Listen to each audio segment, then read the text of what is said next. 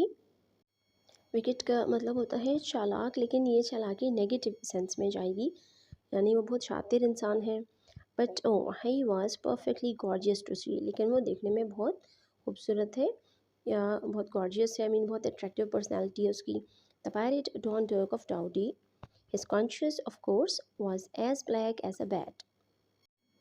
Conscious बोलते हैं इंसान के शऊर को।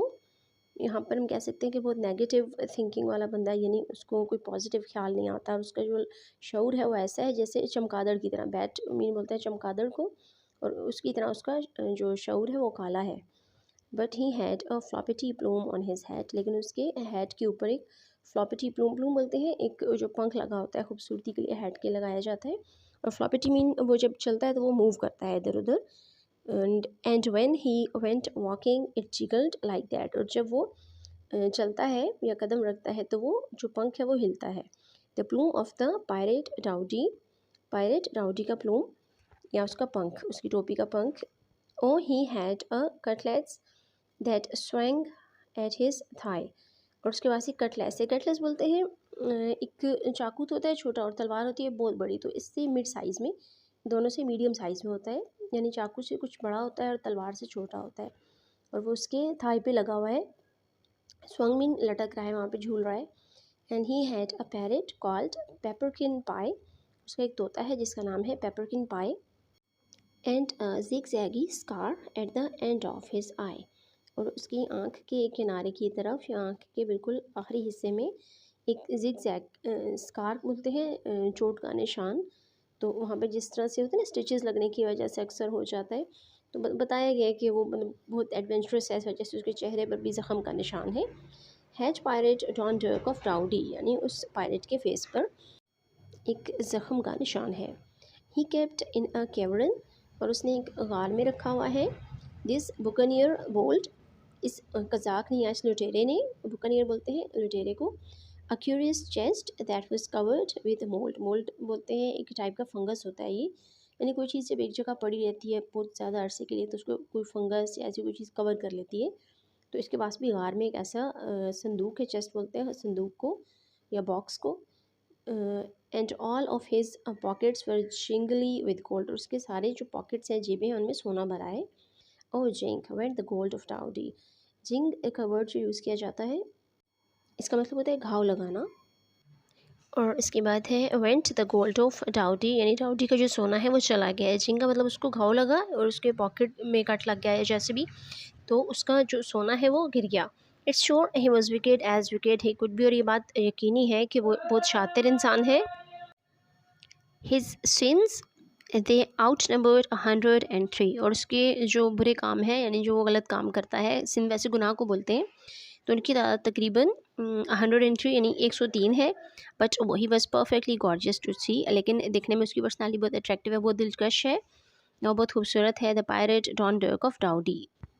इसके बाद है हमारे पास question number 1, answer the questions about the poem. इस पोएम से रिलेटेड कुछ क्वेश्चंस हैं हमारे पास, इसको आंसर करना है। पहला क्वेश्चन है what was the pirate like, वो पायरेट यानी जो कज़ाक था, बहरी कज़ाक, को कैसा था। Mention 3 things about his character, उसके किरदार के बारे में 3 चीज़ें आपने मेंशन करनी है। नॉट हिज अपीयरेंस, उसकी अपीयरेंस के बारे में, अपीयरेंस होता है उसकी ज़ाहिरी शक्ल सूरत, यानी ज़ाहिरी सूरत की बात नहीं करनी आपने, उसके कैरेक्टर की बात करनी है। बी है what did the pirate look like, pirate देखने में कैसा लगता था। डिस्क्राइब हिज अपीयरेंस, यहाँ पे अब उसकी अपीयरेंस हमने बतानी है, यानी उसकी जो हुलिया था वो कैसा था। And see what do you think the following words mean in the poem, हमें यहाँ पे 4 वर्ड्स गिवन है, इसके मीनिंग बताने हैं। Floppety, buccaneer, mould and plume. And D what is a cutlass, can you think of another word to describe this object. Cutlass क्या होता है, और इसको डिस्क्राइब करने के लिए हम और कोई वर्ड अगर यूज़ कर सकते हैं तो वो भी यहाँ पे बताना है। ये है हमारे पास what can you say about the rhyming pattern in the poem, जो इस पोएम का राइमिंग पैटर्न है वो क्या है। इसके बाद है F, which line tell us that the poet like the look of the pirate, हमें इस पोएम की किस लाइन से पता चलता है कि जो पोएट है उसको पायरेट की पर्सनैलिटी बहुत पसंद है या वो उसको पसंद करता है। यहाँ पे हमारे पास जो फर्स्ट क्वेश्चन है उसका आंसर है the pirate was as wicked as he could be, he had a black conscience and he was a sinner. And B का आंसर है हमारे पास he was gorgeous to see with a zigzaggy scar at the end of his eye. He wore a plume in his hat and a large cutlass that swung on his thigh, and his pockets jingled with gold. इसके बाद third question का answer है, यहाँ पे हमने meanings बताने हैं। Floppety, moving from side to side, buccaneer, pirate, mould, fungus, and plume, feather. इसके बाद है हमारे पास फोर्थ क्वेश्चन का answer, a knife, a sword, a blade, a dagger etcetera. इस टाइप के सारे वर्ड्स हम यूज़ कर सकते हैं। ईम है स्टांजा का जो राइमिंग पैटर्न है वो है 1 and 5 A stanzas, 2 3 4 A and B। And F में हमारे पास the poet says but oh he was perfectly gorgeous to see, इस लाइन से हमें पता चलता है कि पोएट पायरेट को पसंद करता है या उसकी पर्सनैलिटी को पसंद करता है। The next section of exercise is section B, textbook quiz. Question number 1 is answer these questions from your textbook. Question A है हमारे पास why did Robinson Crusoe not take the gold coins from the shipwreck? B है what did Gerald's brother want to do to the scorpions? C what are some of the things you will need to start a collection of flowers? And D where did the poet say the skylark's nest must have seen? यहाँ पर जो first question है वो Robinson Crusoe के chapter से लिया गया है। Robinson Crusoe had no use for gold coins on a desert island. Question B का आंसर है they wanted to kill the scorpions. See some of the things you will need, a notebook, a pencil, an album or scrapbook, 2 pieces of hardboard, newspaper and a magnifying glass. And D है the skylark had a nest unseen somewhere among the million stalks of the cornfield. इसके बाद हमारे पास second question, answer the following questions with reference to context. यहाँ पे एक हमें line given है या एक स्टेटमेंट गिवन है, he curled his nose and said dear me I would not waste an hour. और इससे रिलेटेड हमें 5 क्वेश्चंस गिवन है। From which poem are these lines taken? B who is speaking these words? C what did the curl his nose to show? D what would he not waste an hour doing? And E what did he say in the and? इसमें सबसे पहले question का answer है sour grapes. B का answer है the poet is quoting the fox. C है to show he was not interested in the grapes. D upon such mean and common fruit he would not waste his time going after the grapes और eating them. E है in the end he said I am sure those grapes are sour. इसके बाद next section है section C, working with words. Question number 1 is what is the collective noun used for? A है a group of bees, B a group of ants, C a group of grapes, D a group of thieves and E a group of kittens. यहाँ पर हमें जो 5 names given है इसके अगर groups हों तो हम उनको क्या बुलाएंगे, यानी कलेक्टिव नाउन उनका क्या होगा। ए है स्वार्म और हाइव, बी है कॉलोनी, सी है bunch, D is gang and E is kindle. इसके बाद सेक्शन सी में ही हमारे पास सेकंड क्वेश्चन है, what is the name given to the female gender of the following, यानी हमें जो मैस्कुलिन्स गिवन है और हमने फेमिनिन्स बताने हैं। यहाँ पर जो हमें वर्ड्स गिवन है वो हैं A actor, B landlord, C tiger, D host, E emperor, F boy, G gander, H bull and I hero. The feminine or masculines of these words are A actress, B landlady, C tigress, D hostess, E empress, F girl, G goose, H cow and I heroine. The next section of exercise is section D, learning about language, ज़बान के बारे में सीखना। Question number 1 है, और is an interjection, interjection क्या होता है, एक्सप्लेन, इसकी आपने वजाहत करनी है, एंड गिव एन एग्जाम्पल, और एक एग्जाम्पल देनी है, एक मिसाल देनी है। इसके बाद हमें टाइप्स ऑफ एडवर्ब्स गिवन है। Adverb have the following 4 types के एडवर्ब्स होते हैं। Adverbs of manner, angrily, happily, easily, sadly etcetera, इसकी एग्जांपल्स हैं। Adverbs of place, near, there, somewhere, outside etcetera. इसके बाद हमारे पास adverbs of time, yesterday, now, tomorrow, early, यानी जो वक्त को शो करते हैं। लास्ट में हमारे पास adverbs of frequency, often, sometimes, daily, frequently etcetera. यहाँ पर हम इंटरजेक्शन की डेफिनेशन और उसकी एग्जांपल देखते हैं। An interjection is an exclamation, words which show emotions are called interjections, यानी ऐसे वर्ड्स जो आपके इमोशंस को शो करते हैं उसको हम इंटरजेक्शन बोलते हैं। एग्जांपल है यहाँ पे, ouch he stamped on my toe, उसे मेरे पाँव के ऊपर मैं पाँव रखा, तो इसमें जो आउच का जो साउंड प्रोड्यूस हुआ है इसको हम इंटरजेक्शन बोलते हैं। इसी तरह से डिफरेंट सिचुएशंस के लिए डिफरेंट वर्ड्स बोले जाते हैं। वाओ, अलास, हुर्रा, इस टाइप के वर्ड्स सभी इंटरजेक्शन वर्ड्स कहलाते हैं। इसके बाद है question number 2, think of one more example of each type and use it in a sentence. हमें जो 4 टाइप्स गिवन है एडवर्ब्स की, उसको हमने एक एक एग्जाम्पल सब एडवर्ब्स के यूज़ करते हुए हमने उसको एक सेंटेंस लिखना है। सबसे पहले हम जो एडवर्ब यूज़ कर रहे हैं वो है adverb of manner, I solve the puzzle easily. Next हमारे पास adverb of place, he was standing near the bus. Third है हमारे पास adverb of time, I get up early in the morning. और सबसे लास्ट में है हमारे पास adverb of frequency, I daily brush my teeth. The next question is question number 3. State whether the underlined words in the following sentences are adverbs of manner, time, place और frequency। यानी हमें 4 sentences गिनने हैं और हमने point out करना है कि यहाँ पे जो adverb यूज़ हो रहा है वो adverb of place है, time है, frequency है या manner है। यहाँ पर फर्स्ट सेंटेंस में 2 एडवर्ब यूज़ हुए हैं। फर्स्ट है मार्केट, ये एडवर्ब ऑफ प्लेस है। सेकंड है मॉर्निंग, एडवर्ब ऑफ टाइम है। थर्ड जो सेकंड सेंटेंस में यूज़ हुआ है that is easily, it's adverb of manner. इसके बाद है हेयर, ये थर्ड सेंटेंस में यूज़ हुआ है, adverb of place. And last में बस ऑफन, एडवर्ब ऑफ फ्रीक्वेंसी, ये 4 सेंटेंस में यूज़ हुआ है। The next question is question number 4, fill in the blanks with the correct adverbs from the box below. हमें नीचे एक बॉक्स गिवन है और इसमें एडवर्ब्स गिवन है, 4 वर्ड्स है, इनको हमने फिल करना है ब्लैंक्स में, और 4 ही ब्लैंक्स है हमारे पास। Rafi dash goes to school, B Ayesha dash eats ice cream, C Alina dash plays outside after dark, and D Ahmed dash plays football when his friends go to the park.